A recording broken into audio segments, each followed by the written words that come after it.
Bismillahirrahmanirrahim. Assalamualaikum warahmatullahi wabarakatuh. Innal hamdalillah nahmaduhu wa nasta'inuhu wa nastaghfiruh wa na'udzu billahi min syururi anfusina wa min sayyiati a'malina. May yahdihillahu fala mudhillalah wa may yudlilhu fala hadiyalah. Asyhadu an la ilaha illallah wa asyhadu anna Muhammadan abduhu wa rasuluh. La nabiyya ba'da amma ba'du. Yang terhormat Bapak Nur Said SAG MAG selaku dosen pengampu mata kuliah Ilmu Islam Terapan dan teman-temanku sekalian yang saya banggakan.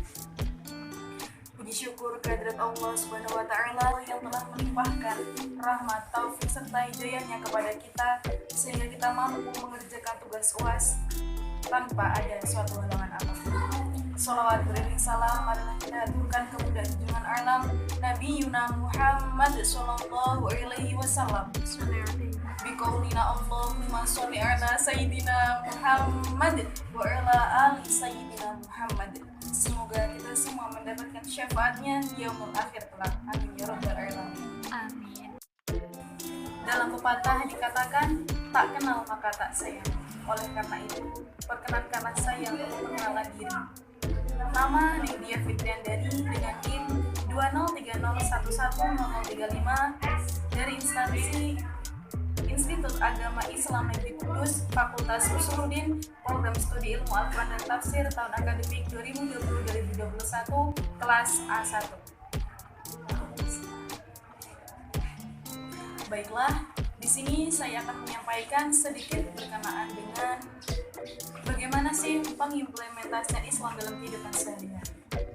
Untuk yang pertama, kita membahas paradigma ini. Atas dasar prinsip bahwa ajaran Islam berlaku untuk semua umat manusia, seperti yang ditafsirkan oleh Al-Maraghi, Sayyid Qutb, Al-Maududi, dan lain-lainnya. Maka Islam masa kini dalam sosok dasarnya memiliki persamaan dengan Islam masa Rasulullah. Unsur dasar di sini diukur dari sifat keberagamaan, baik masa lalu ataupun masa kini, yang merupakan respon kepada wahyu Allah yang kemudian diaktualisasikan dalam pikiran, perbuatan, dan gejala sosial. Jika Islam masa kini bermaksud mengulang Islam masa lalu, maka cara yang dapat mengantarkan kita adalah dengan membekali diri menggunakan ilmu. Untuk mengenal karakter ilmu, kita harus menemukan paradigma yang mendasarinya. Paradigma merupakan terminologi kunci dalam model perkembangan ilmu-ilmu pengetahuan. Paradigma dirumuskan sebagai pandangan mendasar dari suatu disiplin ilmu tentang apa yang menjadi pokok persoalan yang semestinya dipelajari. Meskipun memiliki persamaan esensial dengan Islam masa Rasulullah, Islam masa kini harus memperhatikan kondisi mereka yang berbeda dengannya, yaitu perbedaan ruang dan rentang waktu yang terlampau jauh, sehingga menunjukkan tidak hanya perbedaan dimensi sosial, politik, dan budaya, akan tetapi perbedaan produk pemikiran. Lalu bagaimana langkah kita untuk mensiasati hal tersebut? Yang pertama, yaitu dengan menggunakan metode ilmu Islam amali, yaitu menganalisis tentang kehadiran iman dalam diri seseorang atau kehidupan masyarakat. Sesungguhnya, tidak dapat dipungkiri bahwa iman adalah lebih dari perasaan semata. Ia mempunyai sesuatu isi, pengertian, dan adanya persaingan antara kaum skolastik dan istiqomah dalam sejarah agama. Dikatakan Rasulullah SAW bersabda, agama adalah akal dan tidak beragama bagi mereka yang tidak berakal. Pengertian yang diperoleh dari analisis tersebut adalah penyimpulan bahwa dalam iman terdapat unsur perlunya memahami isi dari wahyu Allah, yang berarti memahami Al-Quran dan As-Sunnah. Langkah kedua yaitu dengan memahami Al-Quran dan As-Sunnah dengan mempelajari nilai-nilai yang berkaitan seperti ilmu tafsir, ilmu nahwu, shorof, asbabun nuzul, asbabul wurud, ilmu balaghah, mantik, dan lain sebagainya. Sebutlah metode ini dengan metode ijtihad yang kemudian mampu melahirkan ilmu-ilmu baru seperti tafsir bi al-ra'yi dan tafsir bi al-mansur. Jika berangkat dari paradigma amali dalam pengembangan ilmu agama Islam, maka terminologi teknologi tidak terasa asing. Pada hakikatnya, teknologi Islam terapan adalah suatu pendekatan yang sistematis dan utuh tentang pola keberagamaan menurut ajaran Islam. Teknologi Islam terapan memandang soal keberagamaan Islam sebagai suatu proses yang meliputi seluruh dimensi kemanusiaan dalam hubungannya dengan diri sendiri dan alam sekitar, terutama adalah kaitannya dengan akses eksistensial antara hamba dengan Tuhan.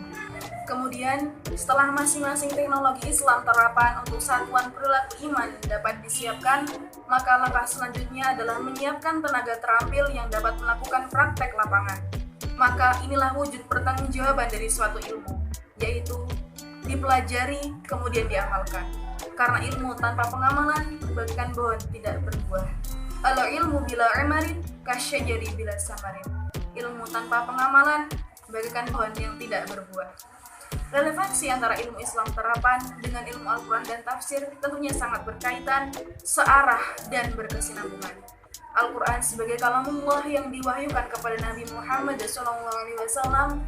Al-Quran menjadi sumber pendidikan Islam pertama dan utama. Al-Quran merupakan petunjuk yang lengkap, pedoman bagi manusia dalam seluruh aspek kehidupan atau universal.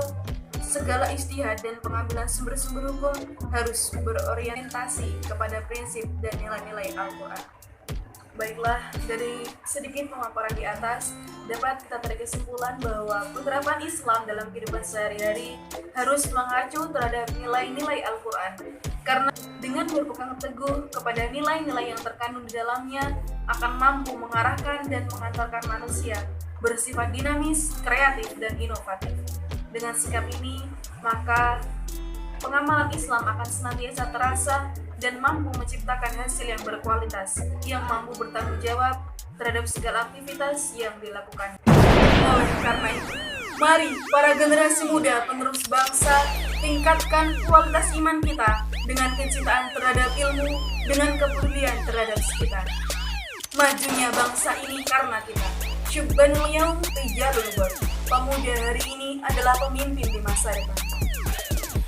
Terakhir, man arada dunya fa'ilaihi bil ilmi wa man arada al akhirah fa'ilaihi bil ilmi wa man arada dunya wal akhirah fa'ilaihi bil ilmi.